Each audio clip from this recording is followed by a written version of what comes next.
Hi, it's Tammy Silvers of Tamarini's. Thanks so much for joining me. So, if you're here, you're probably participating in our Adventure Quilt, a road trip quilt along, and you probably saw my post, my blog post, mentioning that I would be talking to you today about squaring up your block as you're going.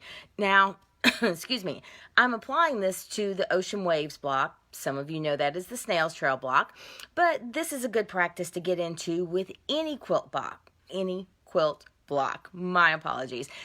So I'm going to turn the camera around, so bear with me for just a second, because again, doing this single-handed, but I'm going to turn the camera around, and then I'm going to show you a few little tips and tricks about squaring up your block as you go along. This is going to make sure that your end product is the very best that it can be. So let me turn the camera around.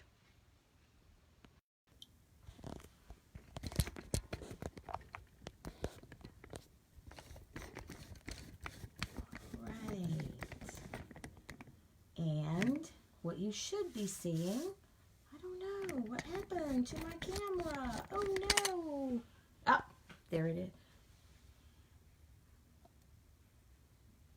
Okay, turning it around again. I'm going to try this one more time because I wanted you to be seeing. There we go. All right, my apologies. I should do things with my glasses on instead of with my glasses off so I don't hit the wrong button. All right, so what we are working on, first of all, is our Snail's Trail or Ocean Waves block, because in the road trip, this block represents the oceans that surround our country on the East Coast, on the West Coast, and then down in the Gulf. We've got those lovely waves. So one of the things you may have seen in the pattern is that we recommend, as you're going along, you square up your block. And this is always, always, always a great thing to do. So the center of your Ocean Waves block is this little 4-patch. And you're probably thinking, well, geez, okay, a 4-patch is pretty basic. I've probably got this. But hey, just in case your seam allowance is a little bit off, you want to make sure that you've got the exact size, because as we know, with a 1/4-inch seam, we really don't have a lot of wiggle room, do we? So you want to pay attention to your measurements, but then when you're truing up, here's a little trick, and I always mention this when I'm teaching a class, and it may be hard to see, but again, this is not about the sizes, this is about the technique. One of the things that I recommend to my students is when you are cutting, when you're cutting raw fabric that has not been pieced into anything, oftentimes you only have 1 point of reference. But whenever cutting, if you can get 2 points of reference, you're going to get a better cut. Now, here's what I mean by that. I've laid my ruler down on my 4-patch that I've pieced, and I want to make sure that I've got a nice square block that is completely accurate. So my 2 points of reference, I've got a seam line here that is along the line on my ruler, and I've got a seam line on this line on my ruler. So therefore, when I cut, and even if I'm shaving off just hairs, it's still going to make sure I've got a nice straight block. But when I use those seam lines and match them up to lines on my ruler, I make sure that when I'm cutting, what I'm cutting is going to be nice and straight. So if I were trimming this up, I would trim up and across. And then when I move those trimmings off, I would turn around and I would use those same lines, because we want this block to be symmetrical. But again, I'm going to use those same lines, and then the cut size that I just did should follow along the lines right here. So I've got these lines that are following my trimmed size, and I've got my seam line that's here and here. And when I trim up and across, then my finished 4-patch is perfectly square and exactly the right size. Okay, so that's easy, right? Then you get into some odd sizes. And I know with some blocks, we just can't avoid those 1/8. So then you're thinking, oh my gosh, what do I do with those 1/8? So here's a way to approach trimming down your next round, because I'm going to pull it back over here again. Your Ocean Waves block, your Snail's Trail block, is much like a log cabin. It's certainly in the log cabin family in that you start with your 4-patch or your center, and then you build in rounds. Okay, so you're building in rounds, and as you go, you want to trim up each round. So some of those sizes, I know, are kind of ugly. So here's a way to approach this. Now, you're thinking, well, what do I use as my reference? Well, we have this nice diagonal line, and here's what I'm calling the diagonal line. This line that's running right here. So I have this seam line. So I'm going to take my square ruler, and I'm going to put that 45-degree line that's on a square ruler. I'm going to put that on that seam line. Okay, so far so good. That's great.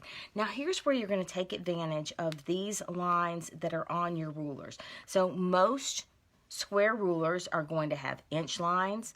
They're going to have 1/4 inch, 1/2 inch, and 3/4 inch lines. But most rulers also have secondary lines, and those are your 1/8 lines. So I'm going to pay attention to this, and I want to make sure, because just for giggles and grins, let's say that I need to trim this block to 3 5/8. Actually, I kind of think that is the measurement you need. So I want to trim this to 3 5/8. So here's what I'm doing. I've got a couple of things I need to check before I trim.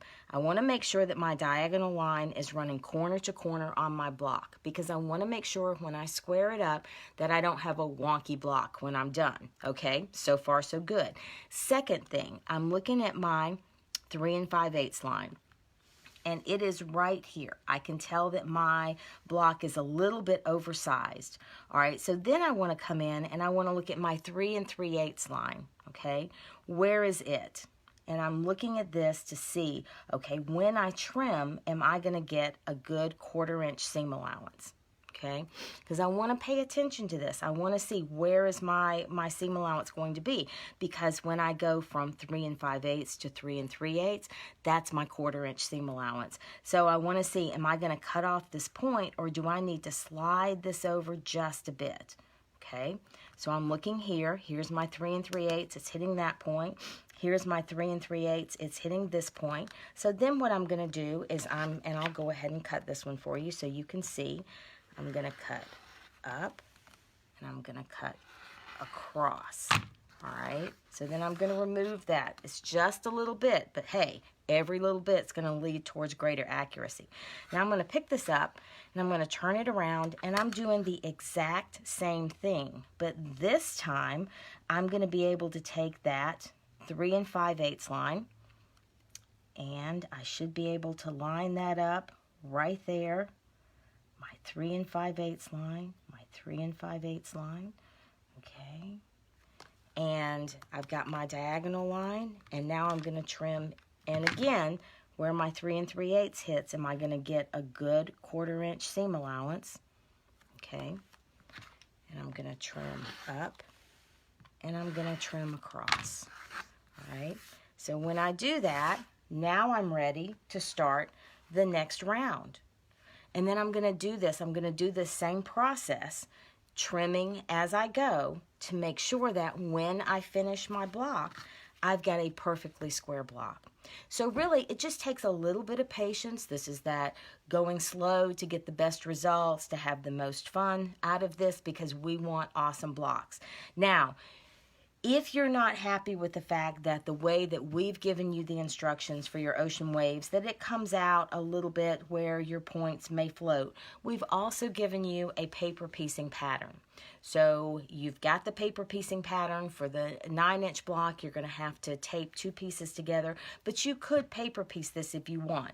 The cutting directions are intended for general piecing, so if you're a paper piecer, you might want to bump those sizes up a little bit to give you some wiggle room, but you've got 2 different options for piecing this block. Hopefully, I hope that the squaring up as you go is going to be a helpful little tip. Remember to always do that with any block that you're piecing. And until next time, happy stitching.